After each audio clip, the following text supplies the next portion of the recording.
যদি আমার কোনো উম্মত কোনো মানুষের ভাঙ্গা দিল জোড়া লাগায়া দেয়, আল্লাহ পাক রব্বুল আলামিন তার উপর খুশি হইয়া একটা ফেরেশতা আল্লাহ তার জন্য সৃষ্টি করে দেন। আর ওই ফেরেশতা কিয়ামত পর্যন্ত শুধু তার জন্য প্রতিটা সময়ে সময়ে আল্লাহর কাছে দোয়া করতে থাকি এবং তাকে জান্নাতে পৌঁছায় দেয়। সুবহানাল্লাহ।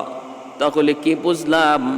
একজন মানুষের ভাঙ্গা মন কেউ যদি জোড়া লাগায় দেয়, কষ্টে আছে, কোনো এক আঘাত পেয়েছে, আপনি তার এই আঘাতটা দূর করার চেষ্টা করেছেন, তার মনের কষ্টটা দূর করার চেষ্টা করেছেন, যে কোনো পন্থায় হোক, কাজের দ্বারা হোক, কথার দ্বারা হোক, সাহায্য করার দ্বারা হোক, তার পাশে দাঁড়ানোর দ্বারা হোক, সান্ত্বনা দেওয়ার দ্বারা হোক, যদি আপনি তার মনের কষ্টটা একটু দূর করার চেষ্টা করেন, আল্লাহ এতটা খুশি হয়।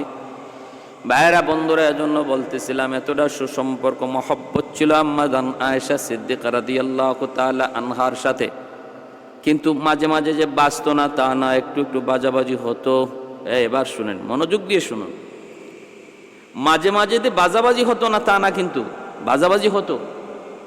স্বামী স্ত্রীর ভিতরে দাম্পত্য জীবনে একটু মনোমালিন্য, মান অভিমান হবেই, থাকবেই। সেটা নবীর সাথেও ছিল।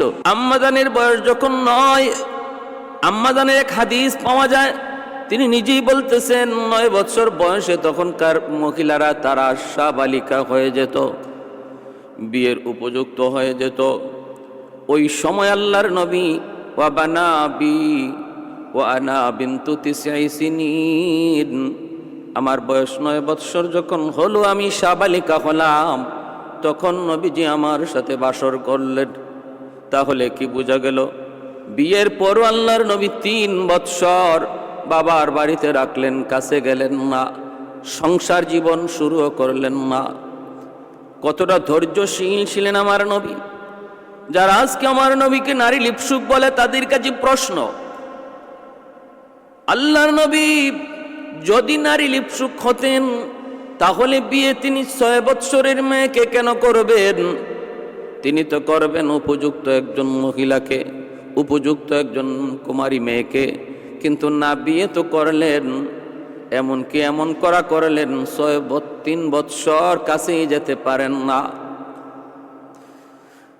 এটা মিথ্যা, একটা অপবাদ আমার নবীর উপর। নবীর চারিত্রিক কোনো দোষ যদি থাকতো, এর বর্তমান যুগের আবু জাহেলের দল, তোমরা কি আর নবীর দুশ্মন? নবীর যুগের আবু জাহেল ছিল নবীর কঠিন থেকে কঠিন দুশ্মন।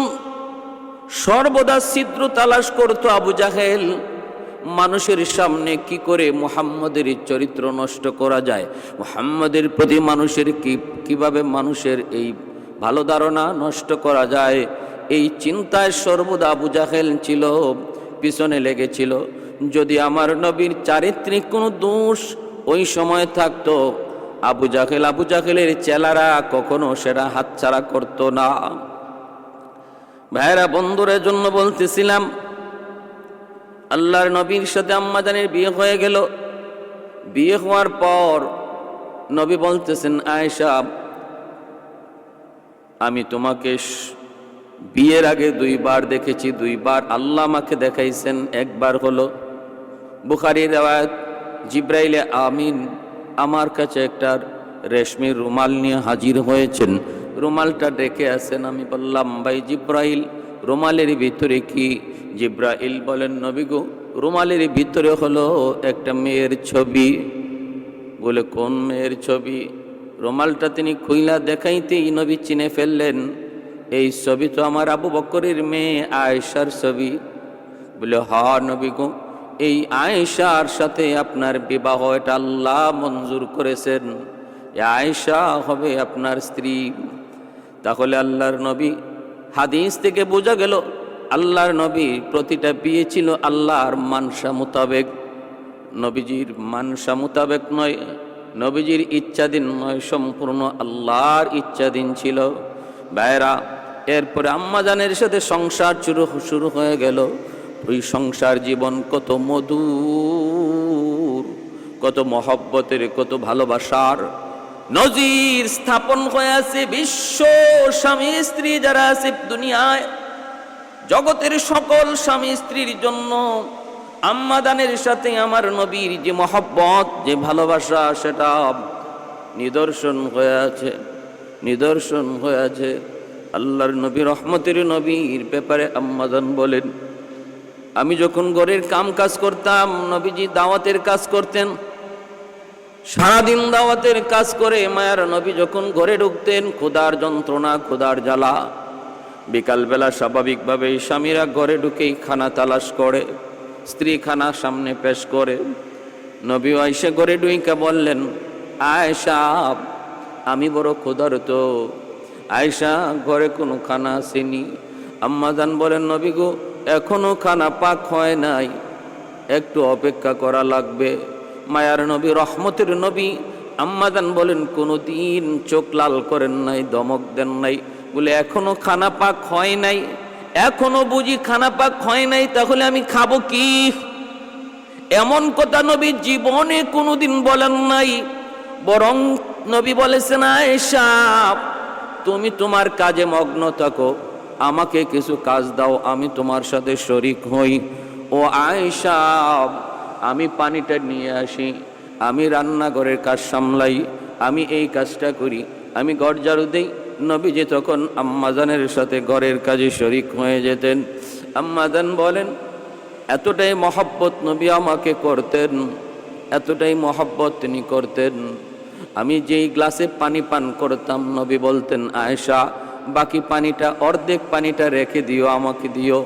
আমি নবীকে আমার গ্লাসের পানিটা নবীকে দিতাম, আর মায়ার নবী আমার খাওয়া পানিটা নিজে পান করতেন। শুধু তাই নয়, এমনকি গ্লাসের যেই জায়গায় আমি টোট লাগায়া পানি পান করেছি, আমার নবী ওই জায়গায় টোট লাগায়া আমাকে দেখায় দেখায়া মুচকি হেসে হেসে পানি পান করতে। আমি যেই গোশতটা কামড়ায়া খাইতাম, নবী বলতেন, আয়েশা বাকি অংশটা আমাকে দাও। আমি ওই বাকি অংশটা দিতাম। যেই জায়গায় আমি দাঁত দিয়া কামড় দিয়েছি, দিনের নবী, মায়ার নবী ওই জায়গাটাই তিনি দাঁত দিয়া কামড়াইতেন, আমাকে দেখায় দেখায় মুচকি হাসতেন। এই কথা বুঝাইতেন, আয়েশা তোমাকে আমি কতটা ভালোবাসি, কতটা মহব্বত করি, তুমি খেয়াল করো। আম্মাদান আয়েশা সিদ্দিকা রাদিয়াল্লাহু তাআলা আনহা বলেন, মায়ার নবী, রহমতের নবী জীবনে কোনোদিন ঘরে ঢোকার সময় সালাম সারা ঢোকেন নাই। আমার নবীর জীবনের সবচেয়ে বড় দাইমি সুন্নত, নবীর জীবনের যতগুলি দাইমি সুন্নত রয়েছে, এর ভিতরে উল্লেখযোগ্য একটি দাইমি সুন্নত হলো, নবীজি কখনো ঘরে ঢোকার সময় সালাম দেওয়ার কথা নবী ভুলে যাইতেন না। আর নবী উম্মতকেও শিক্ষা দিয়েছেন। আম্মাজান বলেন, দৌড় দিয়ে আমরা ঘর থেকে বের হতাম নবীর আওয়াজ পায়া। কেউ যে নবীর হাত মোবারক ধরতাম, কেউ হাতে যা আছে তা নিতাম। কিন্তু যতবার নবীকে আগানোর জন্য ঘর থেকে বের হয়েছি, ততবার নবীর মুখে মুচকি হাসি দেখেছি। বাহিরের জগতে আমার নবীর উপর কত তুফান, কত তুফান, কত ঝড়, কত গালি, কত নির্যাতন নবীর উপরে না হইত, কিন্তু নবী যখন ঘরে ঢুকতেন, বিবিদের কাছে আসতেন, বাহিরের সমস্ত পেরেশানি আর দুঃখের কথা ভুলে গিয়া মুচকে হাসি দিয়ে আমার নবী ঘরে ঢুকতেন, সালাম দিতেন। ফতোয়ায়ে শামিতে আছে উল্লেখযোগ্য ফায়দা, যেই পুরুষ ঘরে ঢুকার সময় সালাম দিয়া ঢুকবে রে যুবক, জিন্দেগিতে ওই ঘরে কোনোদিন জিনভূতের আসর আসবে না, হবে না। এ আমার মায়েরা খেয়াল করে শুনো, জিনভূতের আসর থেকে বাঁচার জন্য কবিরাজের কাছে দৌড়াও, হাকিমের কাছে দৌড়াও, কত বাটপার, কত জায়গায় কত ছলনা করে করে, কত ধোঁকা দিয়া দিয়া কত পয়সা তোমাদের আমাদের কাছ থেকে ছিনায় নেই। কিন্তু একটা সহি আমল শিখায় দিলাম, কোনো বাটপার সাটপারের কাছে যাওয়া লাগবে না। ঘর থেকে যদি জিনভূতের আসর দূর করতে হয়, ঘরে ঢুকতে সালাম দিয়ে ঢুকো। অটোমেটিক ঘর থেকে জিনভূতের আসর আল্লাহ দূর করে দিবেন। 2 নাম্বার হলো এই ঘরের মধ্যে আল্লাহ পাক রব্বুল আলামিন প্রতিটা মানুষের মধ্যে মহব্বত আল্লাহ বাড়ায় দিবেন। স্বামী স্ত্রীর ভিতরে মহব্বত আল্লাহ বাড়ায় দিবেন, ভাই ভাইয়ের মহব্বত আল্লাহ বাড়ায় দিবেন, বাপ বেটার মধ্যে মহব্বত আল্লাহ বাড়ায় দিবেন। ঘরে যদি কারো কারো দূরত্ব থাকে, বেশি বেশি সালামের প্রচলন করো, অটোমেটিক দূরত্ব আল্লাহ সরায়া মহব্বত বাড়ায় দিবেন। সালামের দ্বারা মহব্বত বেড়ে যায়। দুশ্মনী যদি কারো তোমার সাথে থাকে, বেশি বেশি সালাম দাও, সালামের বদৌলতে আল্লাহ পাক তার অন্তরকে দুশ্মনী মুক্ত করে মহব্বতের অন্তর বানায় দিবেন। এজন্য বলতেছিলাম আমার ভাই, আম্মাজান আয়েশা সিদ্দিকা রাদিয়াল্লাহু তাআলা আনহা তিনি বলেন, আল্লাহর নবী এতটাই আমাদের সাথে হাসি খুশি চলতেন, এতটাই হাসি খুশি চলতেন, আমি একদিন বলতেছি, নবী গো, ওই যে দেখেন হাবশী গোলামেরা, ওরা তীর ধনুক নিয়ে খেলায় মগ্ন, ঘোড় দৌড়ের প্রতিযোগিতায় মগ্ন, শুনেছি হাবশী গোলামরা খেলাধুলা করবে। শরীয়তে ওই খেলাধুলা বৈধ, যেই খেলাধুলার মধ্যে ব্যায়াম আছে, যেমন ঘোড়সওয়ার, তীর ধনুক প্রশিক্ষণ, দৌড় প্রতিযোগিতা। এছাড়া অন্য কোনো খেলাধুলা শরীয়তে বৈধ না, সব হারাম। কুল্লু লাবিন হারামুন, সমস্ত খেলাধুলা হারাম। যার মধ্যে ব্যায়াম আছে, শারীরিক পরিচর্যা আছে, সেগুলাই শুধু বৈধ। আম্মাজান বলেন, নবী গো, আমি দেখতে চাই, মন চাই আমি তাদের খেলাধুলা দেখব। নবী বলেন, আয়েশা চলো। আম্মাজানকে নিয়ে নবী বের হলেন। আম্মাজান নিজে বলতেছেন, আমি নবীর পিছনে দাঁড়াইলাম, আর নবীজির পিছনে দাঁড়াইলাম, দাঁড়ায় আমার মুখটা নবীজির কাদের মাঝখান দিয়া বের করে, আমার তুতাটা নবীর কাঁধে লাগাইয়া মুখটা বের করে খেলা দেখতেছিলাম। নবীজি আমাকে খেলা দেখাইতেছেন, আমি নবীজির পিছনে, কেউ আমাকে দেখে না, আমি তো নবীর পিছনে, কিন্তু চেহারাটা কাদের মাঝখান দিয়া দেখতেছি, খেলা দেখতেছি, আমার বড় ভালো লাগতেছে। কারণ আম্মাজানের বয়স তো শিশুকাল, বাল্য বয়সে খেলাধুলার প্রতি আগ্রহ থাকাটাই স্বাভাবিক। মায়ার নবী তার সে আগ্রহটা নবী বুঝতে পেরে নিজে খেলা দেখাইতে নিয়ে গেলেন। দেখতেছেন সময় চলে গেল অনেক। আম্মাজান বলেন, আমি অনেকক্ষণ যাবৎ খেলা দেখতেছি, একবারও নবী আমাকে বলেন না, আয়েশা এবার হইছে তো, চলো একটু বাড়িতে যাই। নবী একবারের জন্য আমাকে কথা বলেন না।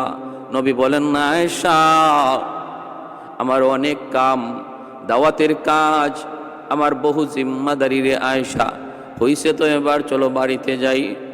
এ আয়েশা, তুমি এমনটা কেমন করে বললা, খেলা দেখবা? এইটুকু সময়ের ভিতরে তুমি তো কোরআন তেলাওয়াত করতে পারো, এতটুকু সময়ের ভিতরে তো তুমি তাসবিহ তাহলিল করলে তোমার অনেক লাভ হবে, এতটুকু সময়ের ভিতরে তুমি 10 রাকাত নফল নামাজ পড়লে তোমার অনেক অনেক লাভ হবে।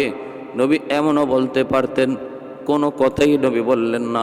নিজের সমস্ত জিম্মাদারির কথাও নবী এই মুহূর্তে বলে গেলেন। আল্লাহর নবী খেলা দেখাইতেছেন।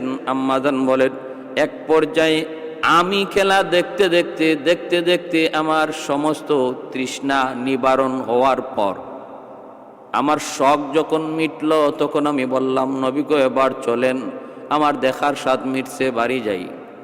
কিন্তু নবী আমাকে বলেন না, আয়েশা চলো এবার বাড়ি যাই। আমার দেখার স্বাদ মিটার পর আমি যখন বলছি, নবী গো চলেন এবার বাড়িতে যাই, তখন নবী বাড়ির দিকে রওনা দিছেন। হাদিসের ব্যাখ্যায় মুহাদ্দিসিনে কেরাম লিখেন, আল্লাহর নবীর জীবনের প্রতিটা আমল হলো ওই সময়ের আমলের শ্রেষ্ঠ আমল। এর দ্বারা একথা বোঝা গেল,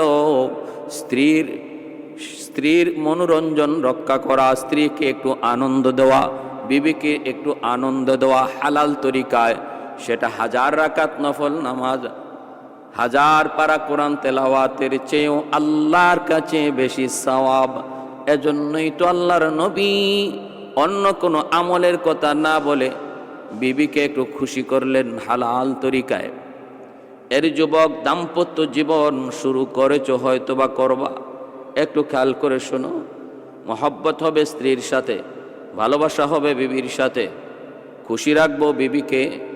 আল্লাহর নবীকে সাহাবীরা জিজ্ঞেস করেছিলেন, নবী গো, স্ত্রীকে যদি আমি খুশি করি, স্ত্রীকে যদি একটু আনন্দ দেই, এর মধ্যে কি কোনো সওয়াব? নবী বলেন, হারাম কোনো নারীকে খুশি করলে গুনাহ আছে না নাই? বলে আছে। তাহলে হারাম নারীকে খুশি করলে যদি গুনাহ হয়, হালাল নারী বৈধ বিবিকে যদি তুমি খুশি করো, সওয়াব হবে না কেন? অবশ্যই হবে। তাই নয়, শুধু যুবক, পূর্ণিমার চাঁদ, চাঁদনি রাতে আল্লাহর নবী বের হয়েছেন।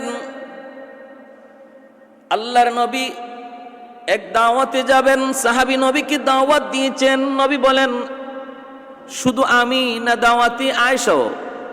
সাহাবী বলেন, না গো নবী, শুধু আপনার দাওয়াত। আল্লাহর নবী বলেন, তাহলে পরে আসো, আমি ভেবে চিনতে দেখি। সাহাবী পরের দিনও আসলেন, আসলে বলেন, নবী গো, আপনার দাওয়াত। নবী ওই দিনও বলেন, শুধু আমি নাকি আয়েশাও? সাহাবী তখনও বলেন, না গো নবী, শুধু আপনার। আল্লাহর নবী বলেন, তাহলে যাও, আমি ভেবে চিনতে দেখি। পরের দিন আবার আসলেন, সাহাবী বুঝছেন যে আয়েশা সারা নবী দাওয়াতে যাবেন না। বলেন, ইয়া রাসূলুল্লাহ, শুধু আপনি না গো নবী, আপনার বিবি আম্মাজান আয়েশা সিদ্দিকাও? তখন নবী বললেন, যাও, তাহলে রাতে আসতেছি। পূর্ণিমার চাঁদের রজনীতে আল্লাহর নবী আম্মাজানকে নিয়ে বের হয়েছেন। চতুর্দিকে পাহাড়, মাঝখানে একটু সমতল জায়গা। এখানে যাইয়েই আল্লাহর নবী বলেন, আয়েশা, চলে একটা দৌড় প্রতিযোগিতা দেই। আম্মাজানকে নিয়ে আল্লাহর নবী দৌড় প্রতিযোগিতা দিলেন। দেখেন একজন স্বামী তার স্ত্রীর সাথে কতটা সহজ, কতটা মহব্বত, কতটা ভালোবাসা, কতটা তাদের মধ্যে আন্তরিকতা। নবী বলেন, আয়েশা, চলো একটা দৌড় দেই, দেখি কে আগে যায়, কে জিতে। ভাইরা, বন্ধুরা, আম্মাজান বলেন, আমি দৌড় দিয়ে আগে চলে গেলাম, নবীকে পিছনে ফালায় দিলাম। আমি আগে চলে গেলাম, কারণ আমার বয়স কম, আমি পাতলা, চলে গেলাম আগে। আল্লাহর নবী হেরে গেলেন, আমি জিতে গেলাম। আমি বললাম, নবী গো, আমি জয়ী হয়েছি।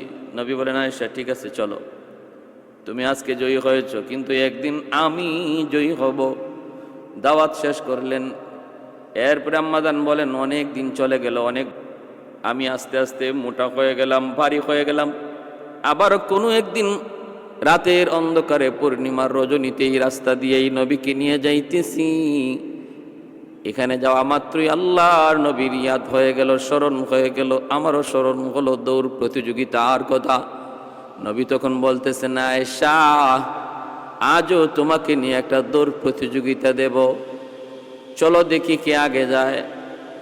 এইবার আম্মাজান বলেন, আমি মোটা হয়ে গেছি, ভার হয়ে গেছি, এই প্রতিযোগিতায় আমি হেরে গেলাম। নবী আগে চলে গেলেন। তারপরে নবী মুস্কি হেসে বলতেছেন, আয়েশা, আজকের বিজয় ওই দিনের বদলা। সুবহানাল্লাহ, ওই দিনের বদলা। কতটা আন্তরিকতা, ভালোবাসা, মহব্বত। আর আজকে দুশ্মন আমার নবী আর আম্মাজান নিয়া কটাক্ষ করে, তাদের দাম্পত্য জীবন নিয়ে প্রশ্ন তুলে। আম্মাজানের মুখ থেকে একটা অভিযোগ কি পাওয়া যাবে আমার নবীর ব্যাপারে? কোনো অভিযোগ নাই, শুধু ভালোবাসা, মহব্বত আর আন্তরিকতা, একজন আরেকজনকে সাপোর্ট করার ইতিহাস। শুধু তাই নয় আমার ভাইরা, শুনুন, লক্ষ্য করে শুনুন। নবী বলতেছেন, আয়েশা, আমি তোমাকে এতটা ভালোবাসি, এতটা ভালোবাসি। ভালোবাসা দেখাইছেন আম্মাজান। নবী একদিন অজু করেন, যেই জলচকিতে নবী বসবেন, ওই জলচকির নিচে আম্মাজানের পায়ের আঙ্গুল পড়ে গেল। অজু করাইতেছেন, রক্ত পানির সাথে যাইতেছে। হঠাৎ করে নবীর নজর পড়লো, দেখেন পানি লাল। নবী বলতেছেন, আয়েশা, পানি লাল কেন? পানির সাথে রক্ত দেখা যায়, ঘটনা কি? নবী তাকায় দেখেন আম্মাজানের একটা আঙ্গুল জলচকির পায়ের তলে পড়ে গেছে, পইরা থেতলে গেছে, আর আঙ্গুল থেকে রক্ত বের হচ্ছে, পানির সাথে গড়ায় যায়। মায়ের নবী বলেন, আয়েশা, এমনটা তুমি কেন করলা? একটু বললা না, করলা না, আহ করলা না, আমাকেও বললা না, নবী গো একটু উঠুন, আমার আঙ্গুলটা আপনার জলচকির পায়ের নিচে পড়ে গেছে। একটু বললা না কেন আম্মা জান? চোখের পানি ঝরায় বলতেছেন, নবী গো, সারা জীবন শুনেছি আপনার বিবি খাদিজাতুল কুবরা রাদিয়াল্লাহু তাআলা আনহা জীবন দিয়ে আপনাকে ভালোবেসেছেন। কত রাত আপনার প্রিয়তমা স্ত্রী খাদিজাতুল কুবরা রাদিয়াল্লাহু তাআলা আনহা ঘুমান নাই, দরজায় পিঠ লাগায় আপনার অপেক্ষা করেছেন। আর আমি আয়েশা তো মাত্র আমার আঙ্গুলটা আপনার পায়ে, আপনার জলচকির পায়ের নিচে ফেলাইছি, আপনার মহব্বতে শুধু আঙ্গুলটা গেছে। নবী গো, শুধু আঙ্গুল নয়, আমি আয়েশা বলতেছি আমার কলিজাও যদি আপনার ওই চকির পায়ার নিচে পড়ে যাইতো, তবু আমি আহ উ করে আপনাকে কষ্ট দিতাম না। আমি বলতাম না গো নবী আপনি একটু উঠুন, এই বইলে আপনাকে কষ্ট দিতাম না। কলিজা ছিদ্র হয়ে গেল, আমি আয়েশা আহ উহ পর্যন্ত করব না। নবী বলেন, আয়েশা এতটাই খুশি আমি তোমার উপরে, এতটাই খুশি হয়েছি রে আয়েশা, একবার তুমি আমাকে বলো কি চাও, তুমি যা চাইবা আমি তোমাকে তাই দেব। এই মুহূর্তে তুমি যা চাইবা আমি তোমাকে তাই দেব। আম্মা জান অবাক হয়ে গেলেন, বলতেছেন, নবী গো আমি কি চাইবো? আমি যা চাইবো আপনি তাই দিবেন? বলে হ, তাই তোমাকে দেব, তাই তোমাকে দেব। তুমি বলো তুমি কি চাও, তুমি কি চাও তুমি বলো। আম্মা জান কত বুদ্ধিমতী নারী ছিলেন, তিনি বলেন তাহলে আমাকে একটু সময় দেন গো নবী, একটু সময় দেন। নবী বললেন যাও, তোমাকে সময় দিলাম। দৌড় দিয়া বাবার কাছে চলে আসলেন। আয়েশা বলতেছেন, আব্বা জান এই মুহূর্তে মায়ার নবী আমার উপর এতটা খুশি, এতটা খুশি, তিনি বলছেন আমি যা চাইবো নবী তাই আমাকে দিবেন। এবার আপনি একটু বলে দেন আমি নবীর কাছে কি চাইবো। সুবহানাল্লাহ। আবু বকর সিদ্দিক বলেন, মারে একটু যা বলবি, কিন্তু শর্ত আছে, নবী যা বলবেন যাও যাও, নবী তোমাকে যা দিবেন আমার কাছে আয়েশা সবার আগে বলা লাগবে, সবার আগে বলতে হবে, এই শর্তে আমি তোমাকে বলবো। বলে ঠিক আছে গো আব্বা। তিনি বললেন জয় বলো, জয় বলো। নবী গো আমি জানতে চাই, আমি আপনার কাছে চাই কি চাই জানেননি? মেরাজের রজনীতে আল্লাহর সাথে আপনার কাছাকাছি বসে বসে অনেক কথা হয়েছে, হাবিব আর মাহবুব অনেক কথা হয়েছে, আশিক আর মাশুকের মধ্যে বহু আলাপ হয়েছে, কথা ঠিক না? বলে হা, যতগুলি আলাপ হয়েছে, যতগুলি কথা হয়েছে, সবগুলি কথা আপনি উম্মতকে জানাইছেন, কিন্তু একটা কথা আপনি আজও পর্যন্ত কাউকে জানান নাই। আজও পর্যন্ত আল্লাহর সাথে আপনার একটা কথা এমন হয়েছে যেই কথা কাউকে এখনো পর্যন্ত জানান নাই। ওই কথাটা আমি আয়েশা আপনার কাছে জানতে চাই। সুবহানাল্লাহ। कौनैन मुख्तार खुदा तुमको बनाया, कौनैन मुख्तार खुदा तुमको बनाया, उम्मत का निगाहबान खुदा तुमको बनाया, उम्मत का निगाहबान खुदा तुमको बनाया। मौला मेरा आका मेरा रहमत की नबी है, ताजदार मदीना है तुम्हारे अरबी है, ताजदार मदीना है तुम्हारे अरबी है। अशजार ने देते हैं नबूवत के शहादत, तशकीक कमर में है तो अंगुल की इशारात, तशकीक कमर में है तो अंगुल की इशारात। আল্লাহর নবী বলতেছেন, আয়েশা এত সুন্দর প্রশ্ন তুমি নিজের থেকে বলতে পারো না, মনে হয় আমার আবু বকর তোমাকে শিখায় দিছি। ঠিক আছে, আমি যখন ওয়াদা দিয়েছি তাহলে তো বলতেই হয়। আয়েশা তাহলে শোনো ওই কথাটা কি? ওই কথাটা হলো আল্লাহ আমাকে জানাইছেন যদি আমার কোনো উম্মত, কোনো মানুষের বাঙ্গা মন খুশি করে, বাঙ্গা দিলটারে খুশি করে, যদি আমার কোনো উম্মত কোনো মানুষের ভাঙ্গা দিল জোড়া লাগায় দেয়, আল্লাহ পাক রব্বুল আলামিন তার উপর খুশি হইয়া একটা ফেরেশতা আল্লাহ তার জন্য সৃষ্টি করে দেন। আর ওই ফেরেশতা কিয়ামত পর্যন্ত শুধু তার জন্য প্রতিটা সময়ে সময়ে আল্লাহর কাছে দোয়া করতে থাকে এবং তাকে জান্নাতে পৌঁছায় দেয়। সুবহানাল্লাহ। তাহলে কি বুঝলাম? একজন মানুষের ভাঙ্গা মন কেউ যদি জোড়া লাগায় দেয়, কষ্টে আছে, কোনো এক আঘাত পেয়েছে, আপনি তার এই আঘাতটা দূর করার চেষ্টা করেছেন, তার মনের কষ্টটা দূর করার চেষ্টা করেছেন, যে কোনো পন্থায় হোক, কাজের দ্বারা হোক, কথার দ্বারা হোক, সাহায্য করার দ্বারা হোক, তার পাশে দাঁড়ানোর দ্বারা হোক, সান্ত্বনা দেওয়ার দ্বারা হোক, যদি আপনি তার মনের কষ্টটা একটু দূর করার চেষ্টা করেন, আল্লাহ এতটা খুশি হয়। ভাইরা বন্ধুরা, এজন্য বলতেছিলাম এতটা সুসম্পর্ক মহব্বত ছিল আম্মা জান আয়েশা সিদ্দিকা রাদিয়াল্লাহু তাআলা আনহার সাথে। কিন্তু মাঝে মাঝে যে বাঁচত না তা না, একটু একটু বাজাবাজি হতো। এবার শুনেন, মনোযোগ দিয়ে শুনুন। মাঝে মাঝে যে বাজাবাজি হতো না তা না, কিন্তু বাজাবাজি হতো। স্বামী স্ত্রীর ভিতরে দাম্পত্য জীবনে একটু মনোমালিন্য, মান অভিমান হবেই, থাকবেই, সেটা নবীর সাথেও ছিল। কিন্তু ওই অবস্থায় করণীয় কি? একদম চইটা মইটা গালাগালি কইরা সংসার ভেঙ্গে দেওয়া না। আমার নবীর জীবন থেকেও আমরা এই বিষয়ে শিক্ষা পাই।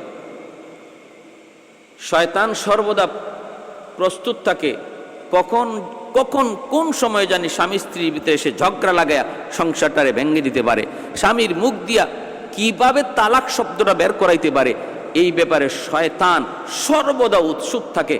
শয়তান পানির উপরে তার দরবার বসাইছে, আর ওই দরবারের সমস্ত চেলাদেরকে ডাকছে, ডাইকে বলে আজকের দিনে খারাপ কাজ কে কি করছো আমাকে রিপোর্ট পেশ করো। একজনে বলে আমি নামাজে যাইতেছিল, তারে কুমন্ত্রণা দিয়ে নামাজ থেকে ফিরাইছি। আর একজনে বলে আমি একজনকে দেখলাম, সে টাকা কামাই করব কেমনে এই চিন্তায় ঘুরে আমি তারে সুদের ব্যবসার চিন্তা মাথায় ঢুকাইয়া দিলাম। আমি আরেকজনকে দিয়ে ঘুষ খাওয়াইলাম, আমি আরেকজনকে দিয়ে মিথ্যা বলাইলাম, আমি আরেকজনকে দিয়ে এরকমভাবে জিনা করাইলাম। শয়তান সবার কথা শুনে আর খালি কয় বুঝছি, এটা তো হবেই, এটা তো তোমাদের কাজই, এটা তো স্বাভাবিক কাজ করছো, এটা এমন বড় কোনো কাজ নয়। হঠাৎ করে একজন বইলা উঠছে, ওইটা কয় জাহাপনা আমি একটা কাম করছি। বলে কি? আমি স্বামী স্ত্রীর ভিতরে কোনো একটা নর্মাল বিষয় নিয়ে তর্ক বিতর্ক লাগাইয়া এক পর্যায়ে আমি তাদের মনের ভিতরে ওয়াসওয়াসা দিয়া দুইজনের মনের মধ্যে সন্দেহ জাগাইয়া দিয়া স্বামী মূলত এটা করে নাই, স্ত্রী সন্দেহ করেছে, স্ত্রী এটা করে নাই কিন্তু স্বামী সন্দেহ করেছে, এই জিনিসটা সৃষ্টি করে দিছি আমি। আর এক পর্যায়ে তারা চড়তে স্বামী স্ত্রীরে তালাক দিয়া দিছে, সংসার ধ্বংস। ইবলিস চেয়ার থেকে লাফ দিয়ে উঠে গেল, দৌড় দিকে বুকে জড়ায় নিল, মাথায় তুলে নাচতে লাগলো। আজকের দিনের সবচেয়ে বড় কাম তুমি করছো, তোমার দ্বারাই সবচেয়ে খারাপ কাজ সংগঠিত হয়েছে, সবচেয়ে বড় জঘন্য কাজ সংগঠিত হয়েছে। তাহলে দেখেন, শয়তানের কাছে যতগুলা গুনাহ আছে, যতগুলা তাদের ডিউটি আর দায়িত্বের মধ্যে যত বড় দায়িত্ব তারা যেটাকে মনে করে সেটা হলো যে যদি স্বামী স্ত্রীর ভিতরে বিচ্ছেদ ঘটানো যায়। এজন্য আমার ভাইরা বলবো, সাবধান। মনোমালিন্য থাকতেই পারে, হতেই পারে। ওই অবস্থায় আল্লাহর কোরআন বলে পরিবারের পক্ষ থেকে, নিজের পরিবারের পক্ষ থেকে, দুই পরিবারের কাউকে না কাউকে মধ্যস্থতাকারী মেনে তোমরা সমাধানে বসো। এর আগে তারে উপদেশ দাও, স্ত্রীর কাছে দোষ দেখছো, ফাইজু হুন্না, তারে নসিহত করো। এতেও যদি সে তোমার উপদেশ না শুনে, ওয়াহজুরু হুন্না, বিছানা ত্যাগ করো, বিছানা একটু দূরে সরাও। ওয়াদরিবু হুন্না, একটু হালকা মারধর করো। নবীজি মারধরের ব্যাপারে বলেছেন গায়ে কোনো স্পট পড়তে পারবে না, এমন মেসওয়াক দিয়া, হাদিসে আছে মেসওয়াক দিয়ে এরকম একটু আঘাত করা। এটা আঘাতের অর্থ তার শরীরে নির্যাতন করা না, তারে একটু সেজন্য অপমানবোধ মনে করে যে আজকে আমার গায়ে হাত উঠলো, শুধু এতটুকু, কোনো দাগ উঠবে না।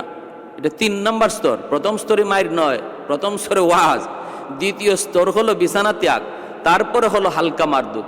এতেও যদি না হয় তখন পরিবারের একজনকে ডাকো। আমার নবী, রহমতের নবী, ওয়াজ নবী তো এরকম নসিহত সর্বদাই বিবিদেরকে করতেন, এরপরও কোনো বিষয়ে একটু বাজাবাজি হয় নাই যে তা না, হইছে। আল্লাহর নবী বলতেছেন, আয়েশা, ও আয়েশা, তোমার আব্বাকে বিচারক মানব নাকি ওমরকে মানব? তোমার আমার বিষয়টা দেখবে কে? আম্মাদান বলেন, ওমরকে আমার ভয় হয়। তাহলে তোমার আব্বাকে? বলে, হ, আব্বারে ডাকেন। আবু বকর সিদ্দিক রাদিয়াল্লাহু তাআলা আনহুকে ডাক দেওয়া হলো। তিনি আসলেন। নবী এবার বসাইয়া বলতেছেন, আবু বকর, বিচার করবা তুমি।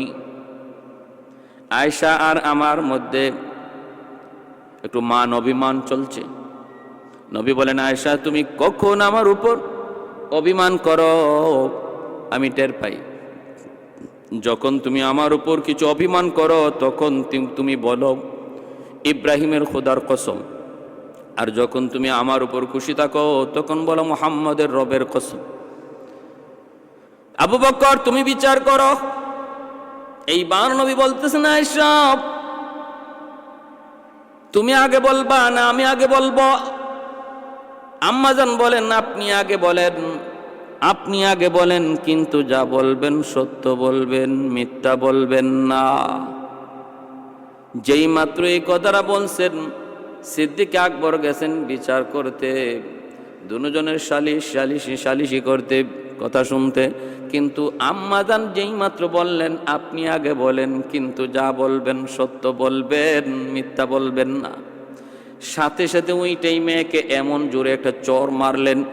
আম্মাজানকে চর মারতে তিনি ঘুইরা নবীর পিছনে চইলা আসলেন।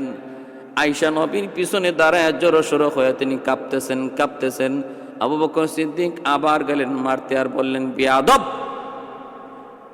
কি বলছো নবীর শানে? যা বলবেন সত্য বলবেন। আমার নবী জীবনে মিথ্যা বলছেন নাকি? বেয়াদব। আবার যখন মারতে গেলেন, নবীজি আবু বকরকে থামাইলেন। থামায় বলতেছেন, সিদ্দিক, থামো, তোমাকে বিচার করতে, শাসন করতে আনি নাই, সালিশি করতে এনেছি। মার দূর করতে আনি নাই, সালিশি করতে এনেছি রে আবু বকর। এমনটা যদি আমি বুঝতাম তাহলে তোমাকে আনতাম না, ডাকতাম না। নবী যখন ধমক দিলেন, আবু বকর সিদ্দিক তখন দাঁড়ায় গেলেন, আর সামনে বাড়লেন না, ঘর থেকে বের হয়ে গেলেন গুসায়। নবীজি তখন আম্মাজানকে বুকে জড়ায়া ধইরা তিনি আদর করতেছেন। আম্মাজান ভয়ে কাঁপতেছেন। নবী বলতেছেন, আয়েশা, দেখছো, তোমার বাবার হাত থেকে আজ আমি তোমারে বাঁচাইলাম, আজ তোমারে আমি বাঁচাইলাম। এই কথা বইলা যখন নবী বুকে টেনে নিলেন, আম্মাজান মুচকে হাসলেন, নবীও হাসতেছেন। দুজনের হাসির আওয়াজ শুনে আবু বকর সিদ্দিক আবার ঘরে ঢুকে তিনিও হাসতেছেন। এইবার সিদ্দিক বলেন, মাঝে মাঝে আমাকে এইভাবে আপনারা এইভাবে ডাইকেন, তাহলে বুঝেন কি সুন্দর মহব্বত ভালোবাসা তাদের মধ্যে ছিল। বিন্দু পরিমাণ অভিমান হয়েছে, কিন্তু তালাকের পর্যায়ে কখনো উঠে নাই, সংসার ব্যঙ্গে দেওয়ার পর্যায়ে কখনো যায় নাই। এজন্য মনে রাখো যুবক, তালাক বহুত বড় খতরনাক এক বিষয়।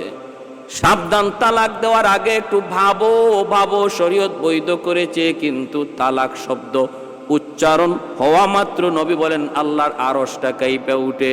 এটা এমন এক তীর, ধনুক থেকে বের হলে যেমন তীরকে আর ফিরে আনা যায় না, পুরুষের জবান থেকে যখন তালাক শব্দটা বের হয়, এটাও ধনুক থেকে তীর বের হওয়ার মতো, আর ফিরে আনা যায় না। রাগের বসে তালাক দেওয়ার, গুসার বসে দেও, মদ খায়া দেওয়ার, গাঞ্জা খায়া দাও, হাসি মুখে দেওয়ার, ছলনার বসে দেওয়ার, কৌতুকের বসে দাও, যে কোনো অবস্থায় তালাক শব্দটা মুখ থেকে বের হওয়া মাত্রই তালাক পতিত হয়ে যায়। এজন্য সাবধান, তালাক দেওয়ার পরে অনুশোচনা, অনুতপ্ততা কয়া কোনো লাভ নাই, কোনো অনুতপ্ত হওয়ার কোনো সুযোগ নাই। বমি করলে নবী বলেন ওই বমি যেমন আর খাওয়া যায় না, তালাক প্রাপ্তা মহিলাকে তালাক দেওয়ার পরেও তাকে নিয়ে সংসার করার আর কোনো সুযোগ থাকে না। আরে হিল্লা বিল্লা থন না এগুলা। এটা হিল্লা কইরা স্ত্রীকে আবার আনা, আল্লাহর নবী বলেন যেন সে বমি কইরা আবার নিজের বমি খাইলো, কঠিন বিষয়। এজন্য সব করতে পারো, হ্যাঁ, শাসন যা আছে তা করতে পারো, কিন্তু তালাক শব্দ মুখ দিয়ে আনবা না। কারণ এই তালাকের দ্বারা শয়তান সবচেয়ে বেশি খুশি হয়। শয়তানের যত প্রকারের শয়তানি আছে এর মধ্যে জঘন্যতম শয়তানি হলো কোন স্বামী স্ত্রীর মধ্যে তালাক সৃষ্টি করে দাও। আমার ভাইয়েরা, বন্ধুরা, এজন্য বলতেছিলাম আসুন আমরা আমার নবী আর আম্মাজানদের মধ্যে যে কি মধুর সম্পর্ক ছিল ওই সম্পর্কের কথা ইয়াদ করে আমাদের দাম্পত্য জীবনটাকে এইভাবে সাজাই, এইভাবে সাজাই। স্বামী স্ত্রীকে স্যাক্রিফাইস করবে, স্ত্রী স্বামীকে স্যাক্রিফাইস করবে, ছাড় দেওয়ার মনোভাব জন্মাতে হবে। ভুল হতেই পারে, মানুষ মাত্রই ভুল, ভুল হবে, তার কাছে ভুল হবে একটা, কিন্তু তার থেকে তার কাছে গুণ থাকবে আরো 99টা। একটা থাকবে দোষ, 99টা থাকবে গুণ, 50টা থাকবে দোষ, 50টা থাকবে গুণ। তুমি গুণের দিকে খেয়াল করো, গুণের দিকে খেয়াল করো, মানুষ মাত্রই ভুল। আমার ভাইয়েরা, এজন্য সন্দেহ থেকে দূরে থাকি। স্ত্রী আর স্বামীর মধ্যে আজকে সন্দেহের কারণে অধিকাংশ সংসার নষ্ট হয়ে যাচ্ছে। সমাজে অহরহ তালাক, শুধু তালাক, বেশিরভাগ মহিলাদের পক্ষ থেকে তালাক আসতেছে, মহিলারা তালাক চাইতেছে। নাউজুবিল্লাহি মিন যালিক। দুনিয়া কোথায় চলে যাচ্ছে আমার ভাইয়েরা, বন্ধুরা? এজন্য বলবো আসুন একটু সন্তানের দিকে খেয়াল করুন, ছোট ছোট মাসুম বাচ্চাগুলার দিকে একটু খেয়াল করুন, খেয়াল করুন। তালাকের দ্বারা শুধু স্বামী স্ত্রী দুজনের জীবন ধ্বংস হয় তা না, তৃতীয় আরেকটা পক্ষ যাদের কোনো দোষ নাই, সে অবলা শিশুগুলা, অবলা শিশু, সেই অবুঝ শিশুগুলার জীবন কি হবে? নিরাপত্তাহীনতায় অন্ধকারের দিকে তাদেরকে ঠেলে দেওয়া হয়। এজন্য বাপ মার কাছে অনুরোধ, একটু নিজের দিকে তাকান, সন্তানের দিকে তাকান। যত ভুল ভ্রান্তি নিজেদের মধ্যে আছে বসে সমাধান করার চেষ্টা করেন। কখনো সংসার ভাঙ্গার দিকে যাবেন না। আল্লাহর দোহাই, আল্লাহ আমাদের সবাইকে আমল করার তৌফিক